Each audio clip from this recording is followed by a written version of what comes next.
Vous n'êtes plus appelé présenter sur ce plateau Roland Toney-Ikes, Oumar Adeyanju, bonjour, journaliste, analyste politique. Bonjour Carole, bonjour à tous. Bonjour Carole, bonjour Oumar, bonjour à tous. Alors nous commençons évidemment par un autre épisode du feuilleton Affaire Frère Onvi. Oui, le feuilleton se poursuit et chaque jour nous éclaire un peu plus autour donc de cette affaire. La justice fait son travail effectivement et on est plus ou moins, enfin, personnellement en tout cas, il y a un sentiment qui m'anime ce matin, le sentiment que ce peuple est plutôt écouté par nos autorités, que ce soit nos autorités sur le plan politique, que ce soit sur nos autorités également sur le plan de la justice. Les opposants qui ont réclamé durant longtemps la lumière sur le rapt de Steve Amoussou ont désormais un son de cloche venant donc de la justice. Et nous également, nos voilà, analyses ont contribué à beaucoup de choses. Voilà, peut-être à forcer même la main voilà, à nos autorités. À ce que nous entendons depuis hier. Voilà, j'ai ce sentiment-là. J'ai l'impression qu'on nous écoute, qu'on entend ce peuple, qu'on entend les opposants qui ont crié, qu'on a entendu l'ordre des avocats qui a réclamé donc un peu plus de lumière autour donc du rapt de M. Steve Amoussou. Et je pense que ça, c'est une réponse, c'est une bonne réponse qu'on vient d'entendre là. Maintenant, est-ce que cela va satisfaire aussi du côté de Togo? Parce que du côté de Togo, il y a les autorités également qui donc ont nommément cité ces personnes-là comme étant donc les ravisseurs de M. Steve Amoussou. Donc du côté du Togo, il y a une plainte également qui est donc désormais là-bas. Comment est-ce que cela va se faire? Quelle est la collaboration qu'il y aura sur le plan de la justice? Voilà, on attend de voir donc comment on appelle cet épisode aussi qui va donc se dérouler et on va voir de quoi il s'agit. Donc désormais, on sait que M. Wanilo et Médégan Fagla est plutôt blanc comme neige à l'issue donc de ce verdict. Et donc, d'ailleurs même, apparemment, M. Steve Amoussou lui-même ne l'a pas reconnu. Voilà, il disait, bon, enfin, il ne l'a pas reconnu en tout cas, pour le peu qu'on sait, il ne l'a pas reconnu comme étant l'une des personnes donc qui faisait partie donc de ce commando entre griffes qu'il a donc enlevé à Lomé. Et donc lui, il est plutôt blanc comme neige. Les autres ont été condamnés. Une personne à 2 ans de prison, l'autre à 1 an avec une amende, je crois, de 5 millions.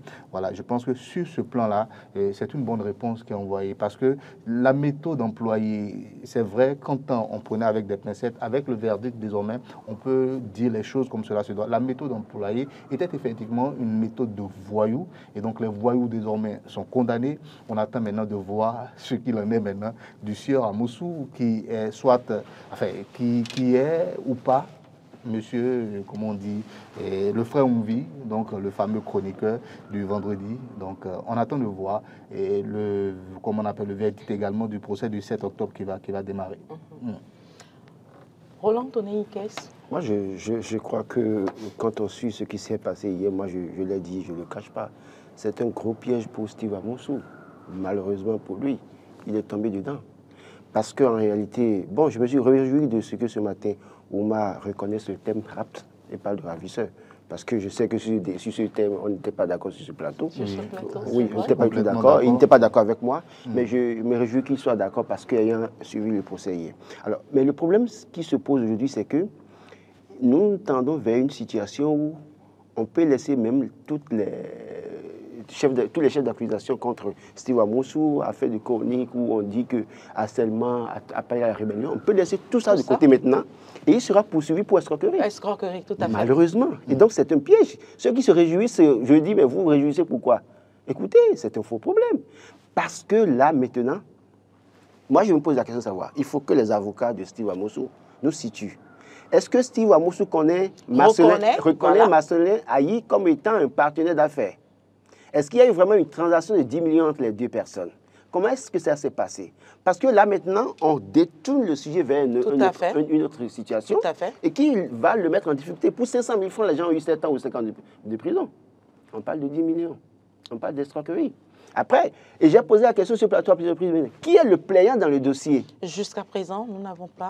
Non, là maintenant, on a... C'est un peu plus clair. Voilà, j'ai posé la question de savoir qui est le plaignant. Parce que dans les chroniques du frère Onvi, quand on assimile à tort ou à raison à Steve Amoussou, il a cité le chef de l'État, Olivier Bocco, Joseph Diabreno, autant d'acteurs politiques.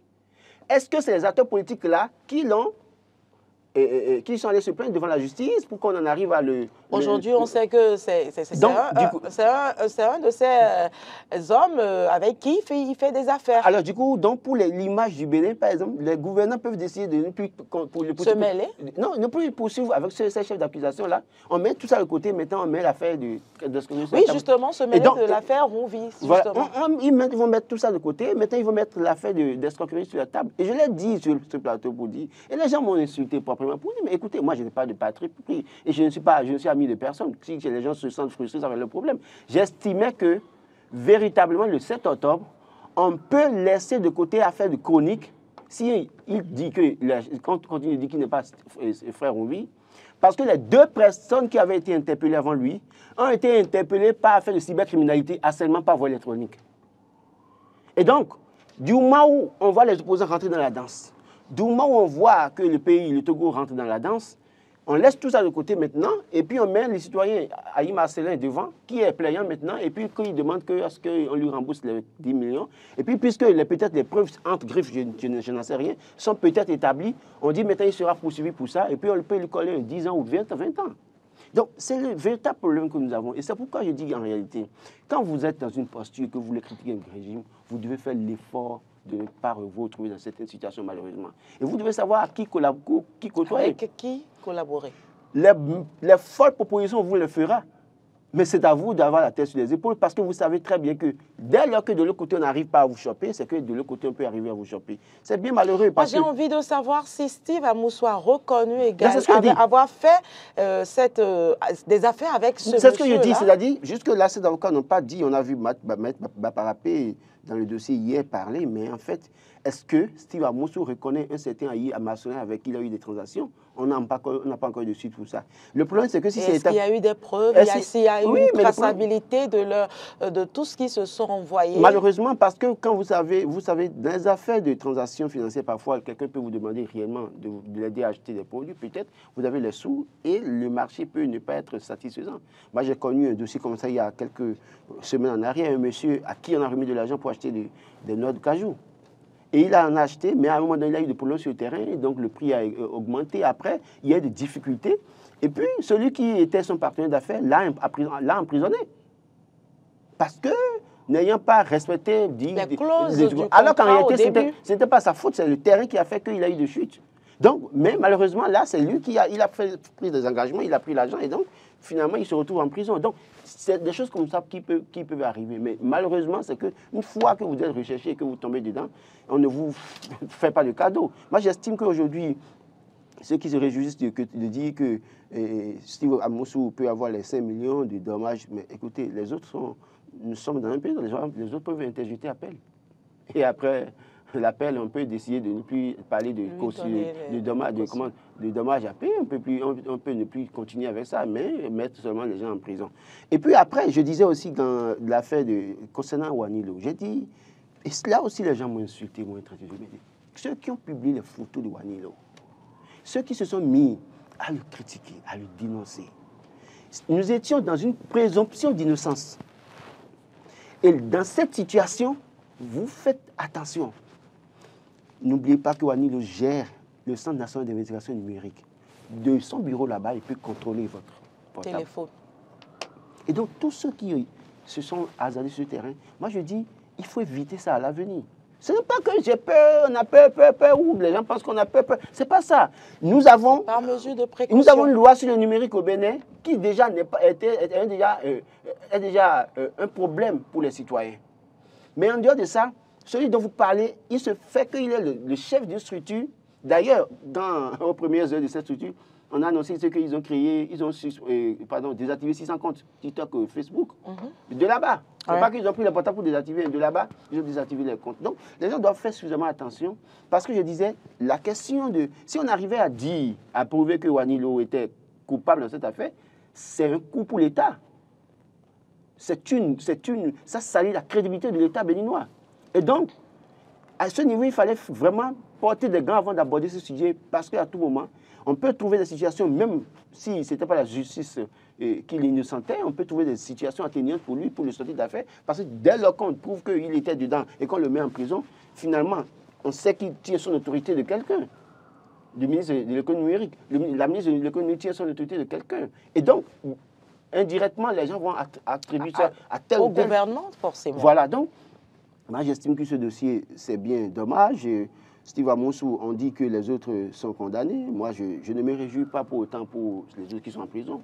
Je suis beaucoup plus malheureux pour Steve Amoussou parce que le procès du 7 octobre va connaître une tenue probablement et les gens peuvent se laisser tomber tout à fait de chronique et puis dire, bon, frère Ronvi ou Steve Amoussou pas, on s'en fout maintenant.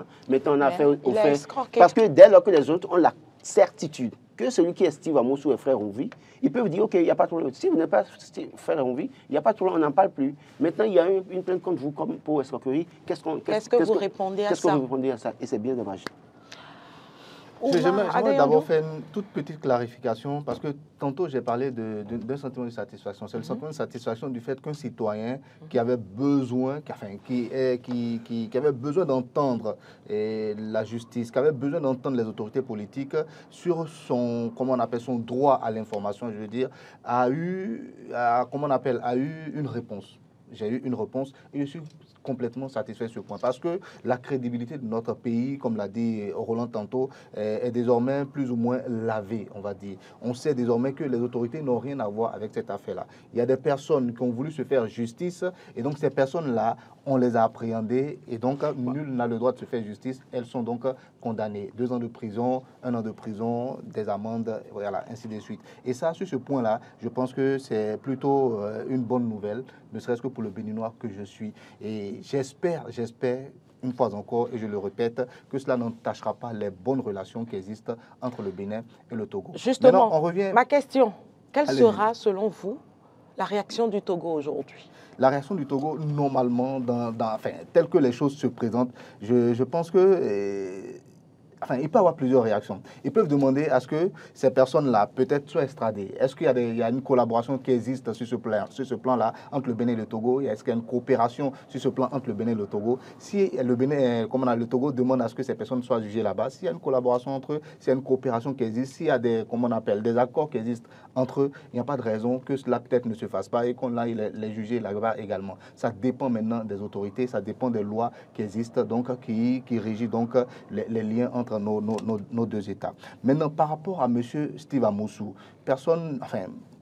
jusque-là, en tout cas, personne ne... D'abord, il y a une première leçon qu'on doit retenir. Pas de commentaires hâtifs quand une affaire est pendante devant la justice. Et ça, c'est valable pour nous, journalistes. C'est valable également pour nos opposants qui très tôt se sont levés. Voilà. Et donc, pour toutes ces personnes-là qui sont permis des commentaires, des conjectures, des supputations autour de cette affaire, je pense que c'est une leçon que tout ceci nous donne. Donc, il faut toujours laisser les affaires qui sont pendantes devant la justice aller jusqu'à le bout. Parce que la justice a sa méthode, la justice a son temps, la justice a ses outils pour analyser les choses, pour pouvoir donc démêler le bon, le faux du vrai, le bon du mauvais. Donc aujourd'hui, on voit un peu plus clair, ne serait-ce que sur qui accuse M. Steve Amoussou. Ça, c'est la première des choses. Parce qu'on s'est posé tous la question. Qui est-ce qui est parti le prendre pour l'envoyer devant la justice? C'est qui le plaignant? Voilà. Et aujourd'hui, on est plutôt éclairé. Voilà donc là où se trouve aussi mon sentiment de satisfaction ce matin. Maintenant, l'autre chose, c'est par rapport à l'affaire Frère Onvi. Moi, j'attends donc une nouvelle déclaration, peut-être de monsieur Rodriguez, l'homme d'affaires en exil, qui pourra peut-être nous informer un peu plus. Parce qu'il est le premier qui avait affirmé que monsieur Steve Amoussou était frère Onvi. Et tout de suite, les opposants étaient rentrés dans la danse pour donc le soutenir en tant que frère Onvi. Voilà. Donc, on attend de voir. Est-ce que c'est toujours lui, frère Onvi? Apparemment, lui ne se reconnaît pas être frère Onvi. On attend de voir. Mais depuis un moment, on n'entend plus les chroniques de frère Onvi. Bon, tout ceci aussi, je pense que la justice a ses méthodes, la justice a ses outils, comme je l'ai dit. On attend de voir les autres rebondissements par rapport à cette affaire. On n'est pas complètement au bout de l'affaire. Je pense qu'il y aura encore quelques rebondissements qui vont prêter à commentaires, à supputations, à conjectures. On attend de voir. Roland Tonei Ikes, Quelle sera, selon vous, la réaction du Togo à présent? Non mais écoutez, ne rêvez pas que le Bénin livre les compatriotes au Togo, c'est pas évident. C'est pas évident parce que si c'était les Togolais qui sont allés faire ça, qui sont venus au Bénin, le Bénin pourrait facilement les livrer au Togo. Mais évidemment, c'est des Béninois qui sont allés chercher un Béninois au Togo. La réponse du Bénin sera certainement de dire, bon, vous avez envoyé un mandat d'arrêt international, nous avons interpellé les personnes, nous avons la culpabilité de 2 personnes est établie et donc nous les avons condamnés. Et donc, pour autant, on n'a plus besoin de dire qu'il faut les envoyer au Togo, parce que ce n'est pas des citoyens togolais. Donc c'est à ce niveau, c'est pour ça que je dis qu'il a fait prendre une tournure. Et puis finalement, vous savez, ce qui pourrait éventuellement sauver un peu Steve Amousou, c'est que si réellement il avait la carte de réfugié, la communauté internationale peut rentrer dans les dossiers. Mais malheureusement, il se dit qu'il n'a pas cette carte de réfugié. Jusque-là, ses avocats n'ont pas évoqué le sujet. J'estime que, comme on le dit, hein, c'est parti pour une autre situation pour le compatriote Steve Amousou interpellé. Et les Togolais ne pourront plus intervenir pour autant dans le dossier parce que ce ne serait plus une question d'opinion en réalité qui l'amène en prison, mais c'est une question d'escroquerie qu'on va mettre devant, malheureusement. D'abord, parce que déjà, quand on évoque le sujet, et qu'il y avait des chefs d'accusation contre lui, son procès était prévu pour le 7 octobre. Et que finalement, les personnes qui sont allées le chercher évoquent une question d'un certain Marcelin Ayi qui les aurait contactés pour aller le chercher à Lomé. La justice n'a pas du tout évoqué le sujet hier. Subtilement, on s'est juste appesanti sur le cas des ravisseurs, et puis c'est eux qu'on a jugés. Et donc, du coup, il y a quelque chose qui se prépare, on attend de voir ce que ça va donner. J'estime véritablement que c'est aux avocats maintenant de Steve Amousou de se battre pour voir dans quelle mesure ils peuvent aider leurs clients, mais pas pour autant d'espoir. Moi, je ne veux pas être pessimiste pour être pessimiste. On a eu des situations par le passé, on connaît un peu, quelle qu'en soit la mobilisation. De ces oui, dossiers. quelle soit parce qu'en réalité, si c'est Steve Amousou qui est frère Rouvi, c'était un élément gênant pour le pouvoir en place. Tout à fait. Et donc, dès lors qu'on arrive à mettre la main sur à prouver que... Non, eux, peut-être qu'ils ont des éléments. L'intéressé a dit qu'il n'est pas Steve Amousou, donc il n'est pas frère Rouvi. Donc, maintenant, puisqu'ils ont la confirmation que peut-être Omar l'a dit depuis quelques jours, on n'a plus les chroniques. Donc, si déjà le maître Steve Amousou sous mandat de dépôt a contribué à ne plus avoir les chroniques du frère Rouvi, qui sont des chroniques assez gênantes, je crois que oui, l'occasion est toute trouvée pour ceux qui lui en veulent de le mettre, en tout cas, quelque part où il est inoffensif. Attendons de voir. Moi, je crois aussi qu'en tant que Béninois, on a le droit de demander également à l'opposition désormais de réagir à nouveau pour qu'on sache à peu près ce qu'ils en pensent désormais. Le monsieur prétend ne plus être frère Ouvi, on perd son latin avec cette histoire, frère Ouvi, Steve Amousou, on ne se retrouve pas toujours. Donc le monsieur aujourd'hui prétend ne pas être frère Ouvi, que eux, au départ, très tôt, ont voulu donc soutenir. Quelle est désormais leur posture par rapport à ça? Parce que c'est un citoyen béninois désormais qui est devant la justice pour certainement une plainte qui n'a rien à voir avec quelque chose de politique. Donc c'est une affaire d'escroquerie, paraît-il. Donc c'est un autre citoyen qui l'a interpellé. La méthode n'était pas bonne. On a jugé les voyous qui se sont permis de se substituer aux autorités, on va dire, policières ou si vous voulez judiciaires, qui ont voulu l'amener devant la justice. Cela fait, j'attends de voir tous les soutiens de Frère Ouvi, de Steve Amousou. Quand Steve Amousou déclara « Je ne suis pas frère Ouvi », quelle sera désormais leur posture et qu'est-ce qu'ils auront à dire pour tout ce qu'on a eu, je ne vais pas dire tapage, pour tout ce qu'on a eu comme engouement de leur part et engagement de leur part lorsque M. Rodriguez avait affirmé qu'il s'agissait de frère Ouvi. J'attends de voir également leur réaction. Comment est-ce qu'ils vont réagir? Ça aussi, ça compte. Il y va également de leur, comment on appelle, de leur crédibilité à eux aussi. Donc, j'attends aussi de voir. Et Roland, j'ai bien envie de poser une question. Croyez-vous qu'on pourra voir clair dans cette histoire? Je vous ai dit qu'il y a une notion d'accusation, c'est-à-dire que les autres ont parlé d'escroquerie. Après, ceux qui en veulent à frère Ouvi et qui l'assimilent à Steve Amousou, ils ont trouvé peut-être l'occasion de laver leur honneur pour dire « c'est pas nous qui le poursuivons ». Donc on verra clair. C'est-à-dire que l'affaire va peut-être finir à ce niveau. Les autres diront, bon, en fait, on ne le poursuit plus frère Ouvi, Steve Amousou. Maintenant, la justice s'occupe de lui par rapport à l'affaire de Ayi Marcelin. Malheureusement pour lui. Si, éventuellement, j'ai bien dit, les avocats de Steve Amoussou doivent pouvoir nous situer. Est-ce que leur client reconnaît Ayi Marcelin? Est-ce qu'il y a eu transaction entre Ayi Marcelin et leur client? Comment ça s'est passé? Donc, c'est à partir de ça maintenant qu'on saura si ça va être une occasion, opportunité pour les autres maintenant de l'assommer. Malheureusement, si les faits sont prouvés, s'il y a eu transaction, s'il y a non satisfaction... Mais justement, ce Ayi-là ne maîtrisait pas la procédure normale pour pouvoir réclamer, et c'est dû. Mais le problème, c'est que... Le problème aussi est déjà réglé. Le problème, c'est que... Non, justement, non. J'ai bien envie. Même les connaissances de la loi ou pas de la part de ce Ayi, ceux qui ont fait le rapt sont déjà condamnés. Ça, c'est déjà jugé. Maintenant, ce que Roland dit, et sur le point sur lequel je suis plutôt d'accord, c'est comment est-ce que Monsieur Steve Amoussou, désormais, va réagir. Est-ce qu'on pourra voir clair dans cette affaire? Moi, je dis, on saura ce que la justice béninoise va nous servir. Et puis, je vais vous dire toujours, c'est par rapport à ceci, il a dit tantôt que ces genres de méthodes de comment on appelle, de rap et autres, c'est des choses qu'on entend souvent dans les actualités et c'est souvent lié aux États occidentaux qui ont beaucoup de moyens sur le plan du renseignement et qui arrivent. Donc ça, c'est des agents secrets qui agissent. Et si c'est le cas également au Bénin, je vais vous dire une chose, Carole, et je vais m'en arrêter là. Si c'est vraiment le cas, tout ce qui est secret, là, ça reste secret.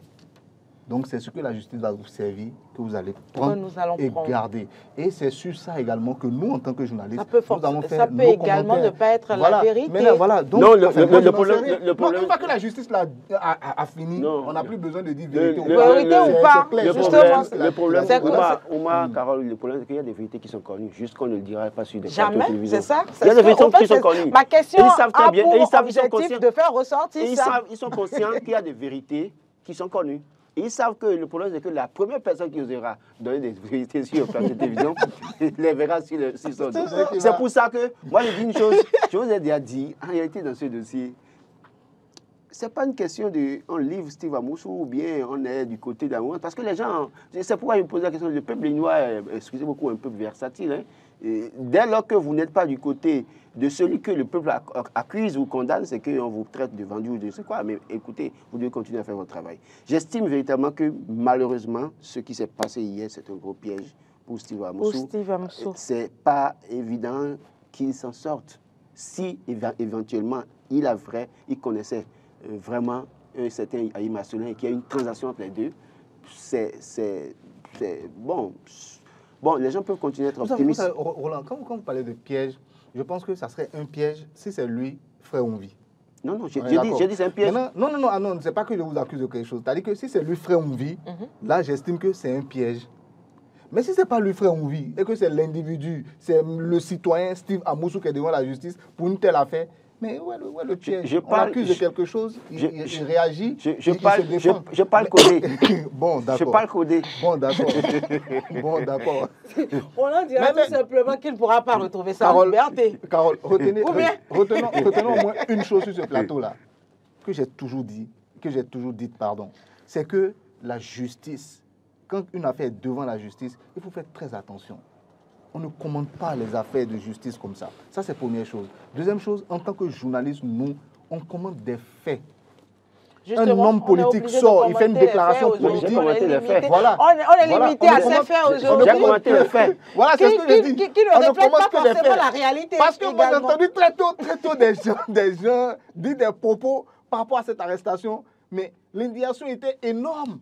L'indignation était énorme, comme si on connaissait tous les contours. Et que le problème, c'est que quand vous avez affaire à un pouvoir redoutable, vous devez faire attention. Justement. Parce qu'il y a tous les moyens pour vous contourner. Et qui a le pouvoir vraiment, il a tout. Moi, je ne parlerai pas de toute façon. Moi, je dis des autorités qui sont très à cheval sur tout ce qui est normes, règles et tout. Donc, quand vous avez des autorités de ce genre-là, il faut faire très, très, très attention parce qu'ils chercheront la faille pour vous, par rapport à la loi pour vous appréhender. Donc, faites attention, commentez ce qui est de votre ressort et n'allez pas au-delà. C'est tout, quoi. Aménagement de la route des pêches, les dossiers à fournir pour l'installation des restaurants et autres. 10 millions de caution. Roland Toneikes. Pourquoi vous riez? Je dirais ce que j'ai dit par rapport à l'affaire des passeports 100 000 francs pour l'urgence VIP, que je suis contre la République des bourgeois. Je suis contre la République des bourgeois, mais malheureusement, les bourgeois continueront à nous diriger et vont instaurer leur loi, leur méthode. Moi, j'estime que 10 millions de cautions, je ne sais quoi, avec tout ce qu'on vient là. Écoutez, c'est bien gênant pour notre pays, parce que vous n'avez pas idée de combien de personnes se sont installées le long de la route des pêches, qui créent des activités, des jeunes qui étaient employés, qui avaient un peu quelque chose à mettre sous la dent à la fin de chaque mois. Et puis, on parle de 10 millions. Cela suppose que quoi? En réalité, c'est que c'est réservé à une élite. Et on connaît l'élite là. Hein. Les mêmes personnes passeront derrière sous des pseudo-noms et créer des entreprises pour aller s'installer. C'est eux qui vont continuer à générer des affaires là et gagner de l'argent. Pendant que les manants comme nous autres, qui avons peut-être envie de faire une activité secondaire, avoir un restaurant du côté de la plage et autres, là, nous n'aurons jamais l'occasion. On serait obligé de subir le diktat de ces bourgeois en du griffe. C'est bien dommage pour notre pays. J'estime véritablement qu'on doit pouvoir revoir les choses et donner les mêmes chances à tous les citoyens. Même si on veut aménager, c'est l'État qui met des moyens pour aménager. C'est l'argent du contribuable, c'est pas l'argent du... Et moi, je me dis que l'État peut subventionner. C'est ce que je vous dis. Et prendre en compte ceux qui ont déjà installé quelque chose. On n'a même pas besoin de subventionner. Il faut diminuer la caution. Pourquoi? Parce que l'argent qu'on a utilisé pour faire la route de pêche, là, c'est l'argent du contribuable. Justement. Donc, c'est notre argent. Il y a des gens qui ont déjà installé mais on a cassé des gens. J'ai vu des gens qui avaient été cassés parce qu'on estime qu'on veut aménager la zone. Et donc, si c'est pour nous dire qu'il faut payer 10 millions, bon, ceux qui ont 10 millions vont payer 10 millions. Moi, je n'en ai pas. D'ailleurs, même que je n'ai même pas rêvé aller là-bas. Je n'ai même pas ce... Carole, moi j'aimerais dire une chose. J'aimerais attirer l'attention des autorités sur un fait. Lorsqu'on cassait des gens, il y a des gens qui ont gardé espoir, qui se sont dit, écoutez, c'est pour la bonne cause. Dès que ça va finir, on va nous permettre de nous réinstaller. Je voudrais qu'on pense à ces personnes-là. Parce que tous n'ont pas 10 millions de francs CFA. Et tous n'ont pas fait des choses... Ils vont trouver les 10 millions là-haut. Voilà. Ils veulent vendre quoi? Et tous n'ont pas fait des choses qui n'étaient pas présentables. C'était des choses qui sont présentables. Ça, ceci dit, j'aimerais évoluer un tout petit peu dans le sens également des autorités. On veut donner un certain standing à cette voie-là. Et on veut en faire une station balnéaire qui pourra rivaliser avec les plus grandes, sous d'autres cieux. Je suis complètement d'accord avec eux. Mais pensons également aux locaux. Parce que 10 millions de francs CFA, très peu de Béninois pourront le débourser comme ça. Beaucoup pourront l'avoir peut-être comme chiffre d'affaires. Et je vous assure, avec 10 millions comme chiffre d'affaires, ils font des choses très belles là-bas. Des périodes très jolies qu'on voit dans d'autres pays, Côte d'Ivoire, Togo, un peu partout. Et c'est très beau également. Et nos frères et sœurs qui en ont les moyens vont régulièrement dans ces endroits-là pour aller se prélasser, pour aller prendre du bon temps, passer du bon temps dans ces endroits-là. Donc, il faut qu'on mette à ces locaux-là. Je ne suis pas complètement d'accord. C'est comme l'histoire du passeport, comme il a dit. À un moment, moi, j'ai dit, le passeport, je ne suis pas contre le fait que l'État béninois veuille engranger des sous parce qu'il y a des gens qui sont très pressés et tout. Mais il ne faudra pas mettre le délai, par exemple, comme... non. Il faut dire, pour ceux qui en ont les moyens, voilà le confort qu'on offre lorsque vous voulez prendre un passeport en passant par le côté VIP, par la salle VIP, par la voie VIP. Voilà ce qu'on offre comme confort. C'est même une bonne chose pour notre État. Je ne sais pas si vous comprenez. Et l'État pourra donc continuer à engranger des sous pour ceux qui ont donc les moyens de passer par là-bas, s'asseoir, qui n'ont pas envie de faire leur rang dans, comment on appelle... Ils pourront prendre du bon vin, voilà, du champagne en attendant. Un café, intéressant, voilà. Mais il ne faut pas que ce soit... Du café espresso. Il ne faut pas que ce soit le délai de comment on appelle. Parce qu'il n'y a pas de citoyen au-dessus d'un autre. Le délai de la délivrance du papier ne doit pas être le critère. Ça, moi, je suis contre ça, par exemple. Ça, c'est un fait. C'est la même chose également ici. Pourquoi ne pas délimiter des zones? Ça, c'est une zone, on va dire, petit, moyen standing, bas standing, standing un peu plus haut. Il n'y a pas de zone limitée. La seule chose que je peux accepter... Parce que l'entrepreneur béninois également a envie de profiter de cela. C'est une manne qui est là. Nous tous, on est là. Et puis ceux qui étaient là avaient investi. Et d'une manière ou d'une autre, aujourd'hui, c'est une perte pour eux. Ce que j'estime, c'est qu'on peut exiger un standing pour les infrastructures qu'on peut mettre là.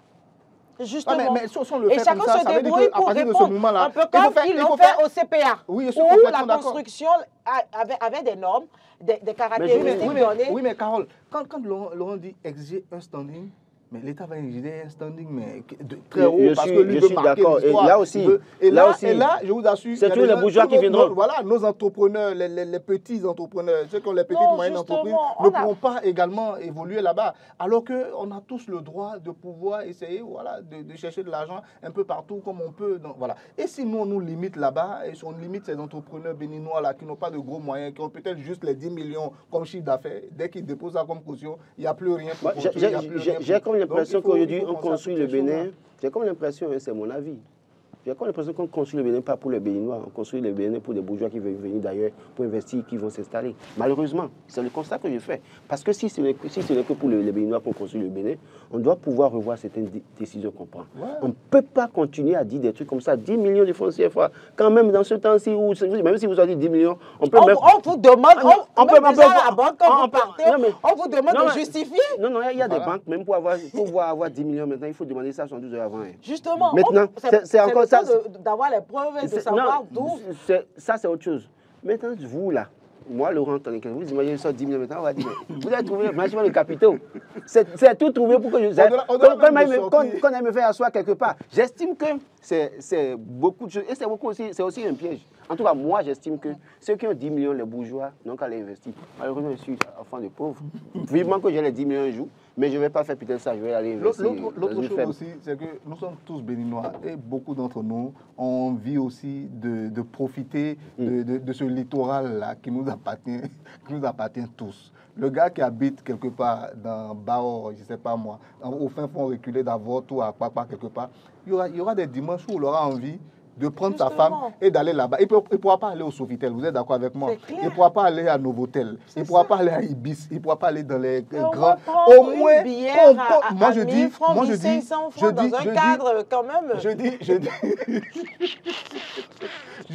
et je répète, les mêmes gars qui étaient là-bas, là, il faut qu'on pense à eux. Parce que ceux-là aussi, ils ont leur clientèle, qui sont que nous sommes. Parce que de temps en temps, on allait s'asseoir là-bas aussi pour prendre de l'air. Et c'est de l'argent qu'ils ont pris pour investir. Donc il faut penser à toutes ces personnes-là que nous aussi on fréquentait dans le temps. Il ne faudrait pas que ce soit seulement pour les plus nantis d'entre nous. Donc, moi je dis et je répète, ils peuvent délimiter les zones, il n'y a aucun problème. Et c'est comme ça dans tous les pays du monde. Tout le monde ne rentre pas partout. En compte de ceux qui tu rentres dans un endroit, tu rentres dans un restaurant, dans un hôtel, selon tes moyens. Tout à fait. Voilà, donc qu'on pense à toutes les catégories de personnes et qu'on revoie un tout petit peu les choses. Le pays émergent titre ce matin, insalubrité sur le campus d'Abomey-Calavi, les autorités interpellées, particulièrement la ministre de l'Enseignement supérieur et de la recherche scientifique. J'étais à l'université d'Abomey-Calavi avant-hier, j'ai pu voir de la broussaille un peu partout. Derrière, autour du restaurant U, c'est de l'insalubrité notoire. Mais est-ce qu'ils ont fini les travaux de l'entrée là? Non, c'est toujours en cours. Bon, ils ont presque fini. Parce que j'ai pu voir qu'ils ont ils ont mis les pavés, ils ont mis même une barrière au niveau du nouveau bâtiment du rectorat. Donc d'ici là, ils vont certainement ouvrir. Mais j'estime que quand on fait un tour dans la maison, il y a de l'insalubrité, ça c'est vrai. Est-ce que c'est parce que beaucoup d'étudiants sont en vacances? La DECOUS joue quel rôle? La DECOUS fait son travail. Elle fait son travail. C'est vrai qu'à un moment donné, on a senti qu'elle a disparu, on ne la voit pas.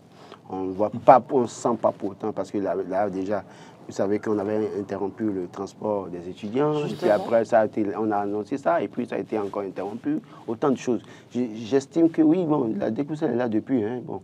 Si jusque-là, elle n'a pas encore fait quelque chose de mauvais, je crois que si les autorités... Donc, suspendre déjà... les bus, la DECOUS n'a rien fait. Mais écoutez, la DECOUS tient... En fait, moi, je ne vais pas m'attarder souvent sur les directeurs et autres. Les directeurs tiennent l'autorité de quelqu'un. Les directeurs, directrices tiennent l'autorité de quelqu'un. La ministre. La ministre tient son autorité de qui? Du chef de l'État.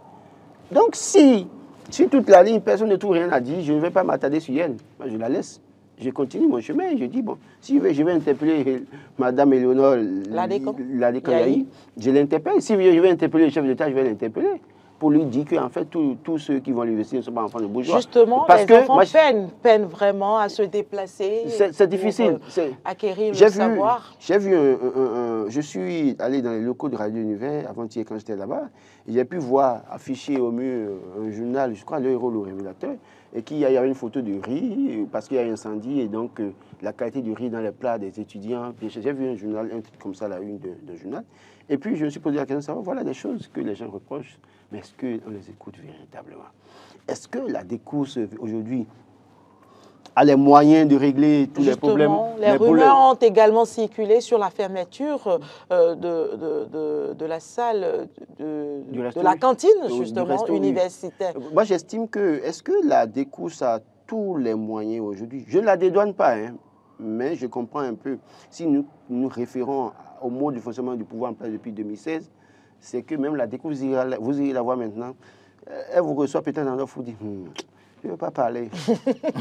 Je ne veux pas parler. Elle ne va pas parler. Parce que si elle doit parler... Comme beaucoup d'autres autorités, oui, d'ailleurs. Voilà, si elle doit parler, c'est qu'elle risque de flécher sa ministre de tutelle ou elle risque de flécher le ministre des Finances parce que c'est lui qui doit signer le dernier peut-être dossier pour qu'on décaisse les fonds. Soit elle risque de flécher le chef de l'État. Donc, du coup, il y a beaucoup parmi eux qui... Peut-être, mais c'est ça que je dis, mais quand vous êtes quelque part aussi, qu'on ne vous donne pas les moyens, vous ne fonctionnez pas. C'est quand même, vous venez d'une famille. Pour l'honneur de la famille, là, vous pouvez déposer le tablier. Justement, parce que quand même, c'était la première responsable, Oumar. Moi, je pense que si réellement il y a une budgétaire qui a alloué aux responsables des œuvres universitaires pour prendre soin donc comment on appelle, de l'université, ne serait-ce que sur le plan, je vais dire, de l'hygiène, de la salubrité et tout, il l'aurait fait.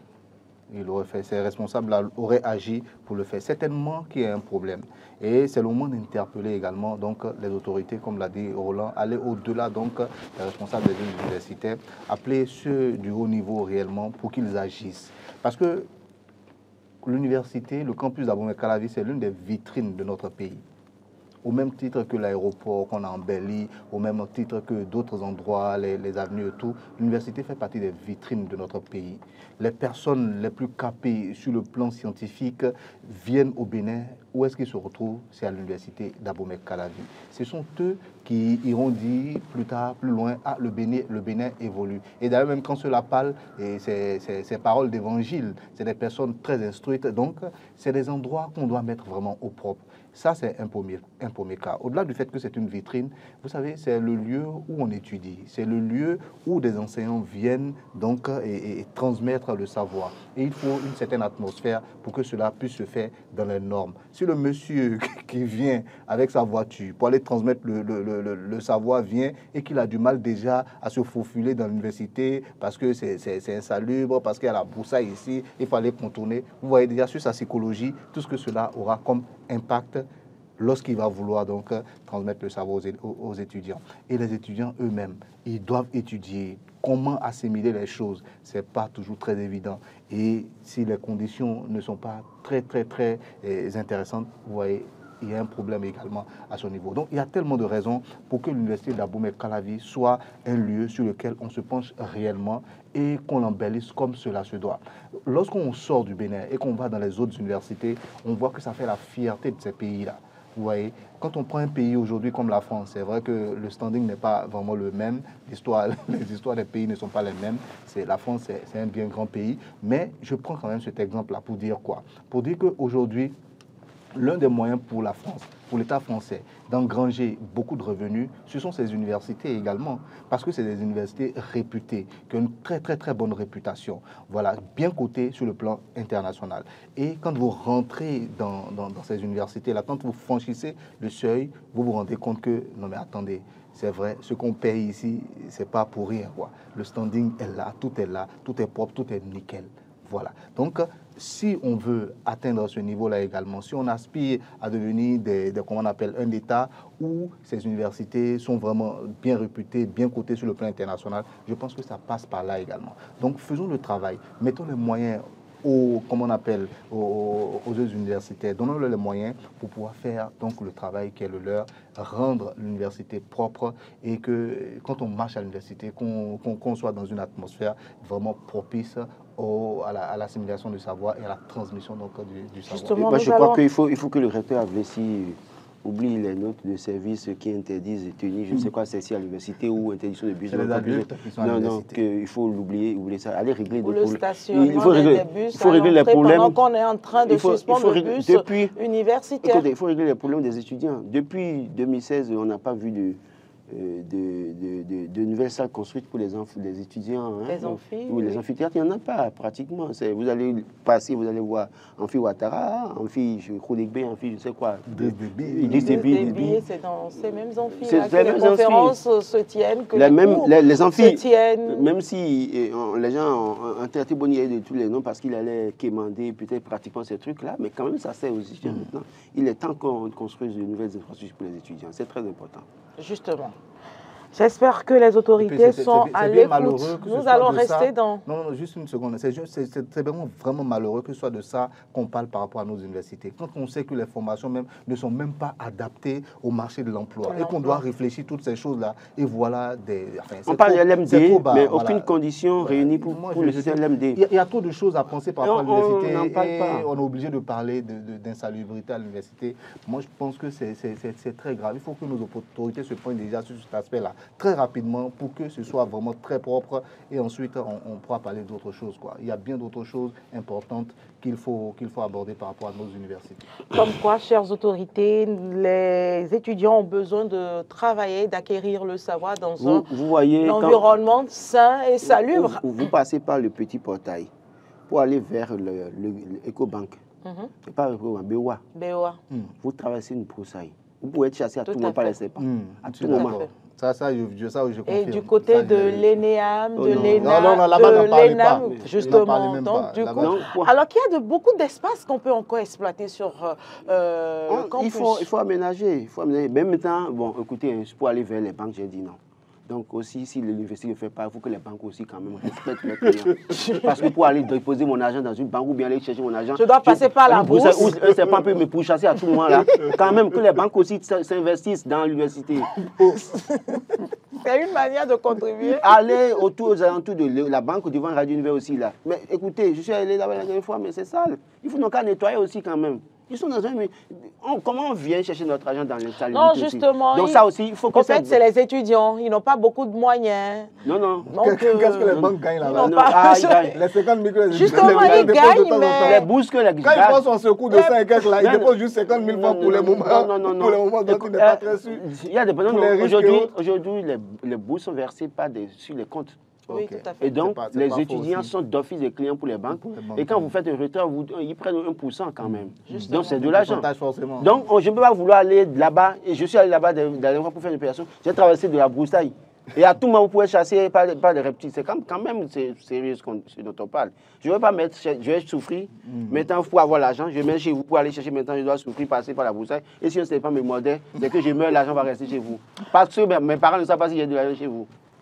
Il faut régler tout ça. Donc, on parle du rectorat, on parle des autorités, d'accord, mais il faut qu'on parle aussi de ceux-là qui sont à l'université, qui sont à l'université, qui travaillent là aussi. Ceux qui ont des boutiques là. Oui, c'est partenaires. Il faut qu'ils aménagent aussi leur alentour. Ce que je dis là, il faut que les responsables de BOA là essayent d'aménager l'entrée là. Il n'y a pas que BOA. Non, je parle de ça là. Ça là, le tronçon là. Quand vous rentrez, banque est bien située. Il ne peut pas avoir de broussailles de son côté. Quand vous rentrez par le petit portail, à gauche là, tout droit. C'est de la broussaille. Sacrez-nous ça et mettez vos clients en sécurité. Merci Roland Toneikes. Nous allons rester dans le registre enseignement des responsables pédagogiques et administratifs nommés. C'est une information à lire à la une du quotidien Libération. Oui. D'ailleurs, son ami, vous voulez que je dise 500 enseignants mutés. Oui, mais... Est-ce qu'on en a besoin? Est-ce que ces réformes sont quand même... Non. Écoutez, vous n'avez pas le titre foncier quelque part en tant que fonctionnaire. Voilà. On sait, mais est-ce que c'est nécessaire aujourd'hui pour avoir de meilleurs résultats? Il y en a beaucoup aussi qui demandent des... non. Il y a des gens qui ont demandé, il y a des femmes qui ont demandé mutation pour rejoindre leur mari à Cotonou, je sais quoi. Donc, on met ça du côté. Il y a les hommes qui ont demandé, bon, maintenant, être muté pour le village, il y a ceux qui ont dit, bon, là, maintenant, j'ai déjà fait 20 ans ou 15 ans ailleurs, je dois rentrer dans ma commune maintenant, qui veulent avoir fini les 10 dernières années ou 15 dernières années dans leur zone pour avoir la retraite. Donc, on va parler de ça. Il y a aussi ceux qui sont punis. Non, mais il y a ceux qui sont punis. Et là, vous n'avez pas de preuves. C'est possible, mais on n'a pas de preuves par rapport à ça. On connaît, on sait comment ça. Oui, non, il y a cette pratique-là. En réalité, jusqu'à l'heure où nous parlons, je n'ai pas entendu un syndicaliste dire que les gens sont... Justement, est-ce qu'on a encore des syndicalistes? Non, les gens parlent, les gens parlent. Il y a des gens qui sont dans ce cas, c'est ceux qui vont réagir. Maintenant, il y a des erreurs aussi. Pour le moment, il y a des punitions, il y a des erreurs, il y a toutes ces choses-là. Vous êtes fonctionnaire de l'État, c'est Badou partout, besoin sera. Donc, on peut vous amener de votre Sofitel Hôtel à Kadjaoum pour vous amener à, comment vous appelez, vous avez dans le bungalow de Matéri, vous devez supporter.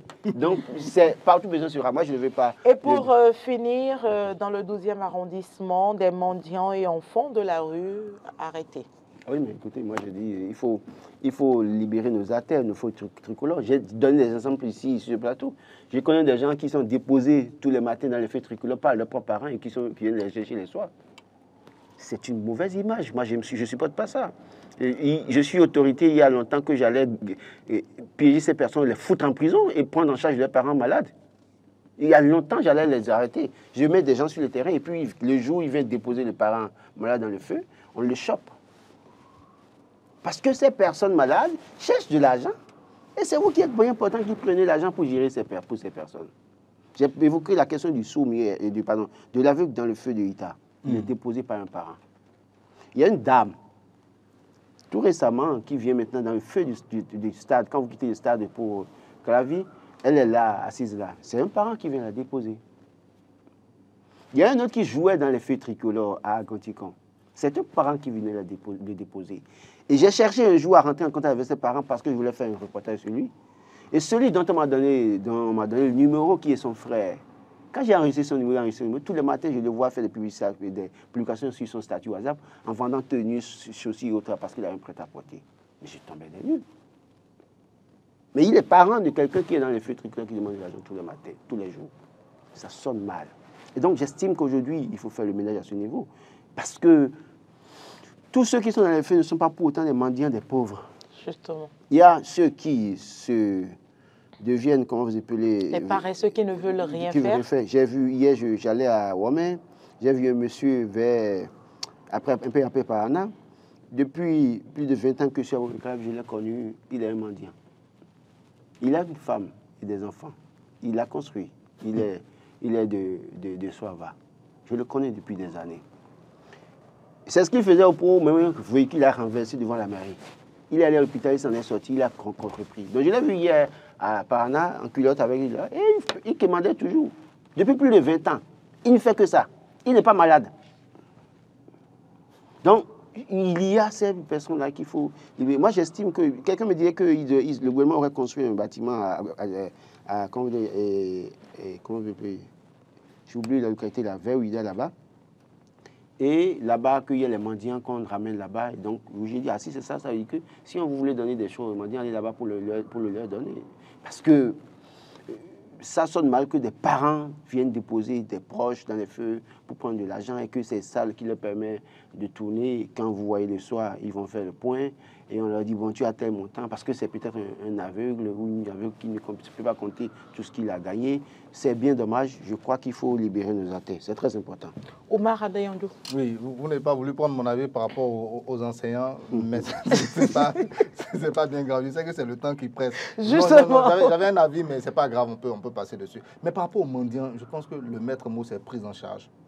Prise en charge, c'est important. Il ne suffira pas seulement de les enlever de la rue, même si vous les enlevez aujourd'hui et que vous les laissez, dès demain, ils reviennent. Ce n'est pas la première fois que ces genres d'opérations-là sont faites dans Cotonou et environ.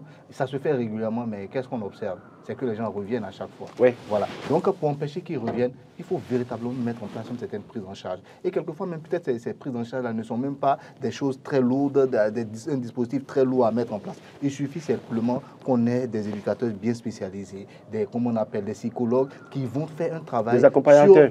sur la mentalité de ces personnes-là simplement et leur faire voir le monde sous un autre jour. Et vous allez voir, immédiatement, ils vont changer donc de comportement. C'est vrai que certains ont des handicaps peut-être un peu lourds, où on voit que vraiment, ils sont complètement dépendants de leurs proches.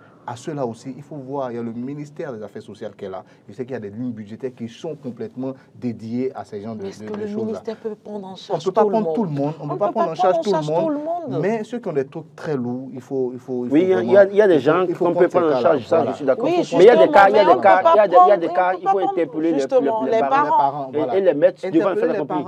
Et travailler également sur la psychologie de ces personnes-là. Je le dis, je le répète, il y a des aveugles qui font des choses qui leur génèrent de l'argent. Oui. Mais regardez les handicapés qui fabriquent des chaussures. Regardez le jeune homme aveugle qui fait des chaises avec différentes couleurs à 5 produits. C'est des exploits. Donc, et du coup, moi, quand je... Quand parle de mendiant aussi, le pire, c'est que tu vois des personnes qui n'ont aucun handicap, mais qui viennent... Qui viennent Pour moi, ceux-là, c'est des, comment on appelle, c'est des criminels. Oui, parce que la mendicité n'est pas une profession. Ça, c'est la mendicité carrément. Je crois que ce n'est pas une profession. Ceux-là, on doit les arrêter. Voilà, parce que c'est des fauteurs de... Ils te diront que c'est mieux que je demande que d'aller voler. Non, c'est mieux d'aller travailler que de demander. Oui. Non, parlant de leur paradigme, il faut changer leur manière de voir le monde. Parlant de mendiants, aussi évoquer le cas de ceux-là qui quittent les pays de l'Interland, qui viennent nous encombrer ici. Le général Tiani, il y a quelques semaines, a commencé par régler ce problème des mendiants dans son pays. Donc, si le Niger commence ça veut dire que nous n'avons plus commencé. La vague peut venir vers ici. Non, ce n'est pas la vague, c'est-à-dire que déjà même oui, on doit aussi travailler pour... Non, je suis complètement d'accord. Il y a cette mais j'estime mentalité-là à changer chez certaines la maison, personnes. comme je dis, il paraît qu'il y a une infrastructure comment j'oublie la localité là, entre Alada, Save et Ouida. Et il y a une localité là-bas, et puis c'est quelque chose qui est construit là-bas, on envoie les mendiants. Non, pas commencer. C'est entre commencer Alada et Ouida là. Ça me reviendra, je dirais. Donc voilà. Merci Roland Toneikes, merci Oumar Adéantour.